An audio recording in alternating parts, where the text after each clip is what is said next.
Sir briefing দিচ্ছেন। আমরা তীর্থের কাকের মতো শ্রবণ করছি। ঘড়ির কাঁটায় রাত তখন 2টো। চারপাশে আমরা বাদে আর কেউ নেই। স্যার ব্রিফিং দিচ্ছেন। ঠিক 8:30টায় জন আমরা হোটেলে নাস্তার জন্য অপেক্ষা করি। বাস থেকে নামার পর প্রথমে চোখে পড়ল হোটেল হিলভিউ কনভেনশন সেন্টার আর কাঙ্ক্ষিত সেই চাঁদের গাড়ি। সারা রাত ভ্রমণ করে ক্লান্ত শ্রান্ত শরীর নিয়ে হোটেল লবিতে আমরা অপেক্ষায় আছি। হোটেল ম্যানেজার আমাদেরকে চাবি বুঝিয়ে দিচ্ছেন। আমরা রুম ঢোকার জন্য প্রস্তুত। নির্দিষ্ট সময়ের পূর্বে আমরা নাস্তার জন্য নিচে নামলাম। নাস্তায় সেই চিরচেনা আইটেম, ডিম ভাজি, পরোটা আর দুধ চা, সাথে রয়েছে কোমল পানীয়।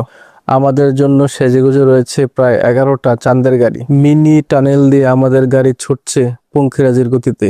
আঁকাবাঁকা আর উঁচু নিচু সড়ক আর দুপাশে পাহাড় আর মেঘের খেলা, এ যেন রূপকথার এক স্বর্গরাজ্য।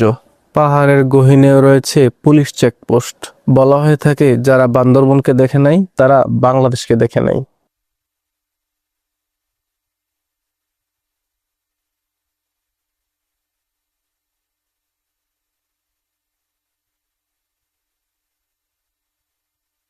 চলতি পথে দেখা মিলল প্রাথমিক বিদ্যালয়ের। একটু খেয়াল করলে দেখবেন সূর্যটা কত নিকটে।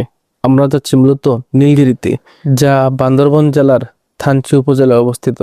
নানা রকম সামগ্রী আর ফলের পসরা সাজিয়ে বসেছেন আদিবাসীরা। বান্দরবনের সৌন্দর্য আপনাকে মুগ্ধ করবে, কিন্তু সেখানে পানি নেই। এই জিনিসটা আপনাকে খুবই হতাশ করবে। দুর্গম পাহাড়ে রয়েছে আল্লাহর ঘর মসজিদ। পথে দেখা মিলল খ্রিস্টান পাদ্রির এবং দা হাতে পরিশ্রম একজন মানুষের। জিজ্ঞাসা করলাম, হাতে সবসময় দা থাকে কেন? বলল, নিজেকে বন্যপ্রাণীর হাত থেকে বাঁচানোর স্রেফ একটা কৌশল মাত্র। অবশেষে চোখে পড়ল ওয়েলকাম টু নীলগিরি। আমাদের জন্য 40টা টিকিট প্রস্তুত। যে দৃশ্যটি দেখতে পাচ্ছেন, এটা হচ্ছে ভারতের তামিলনাড়ু প্রদেশ। গুড় ভরসায় বান্দরবনের সৌন্দর্য ভয়ঙ্কর সুন্দর, আবার শীতকালে মেঘের সৌন্দর্য, যা আপনাকে মুগ্ধ করবে। আমরা গিয়েছিলাম শীতের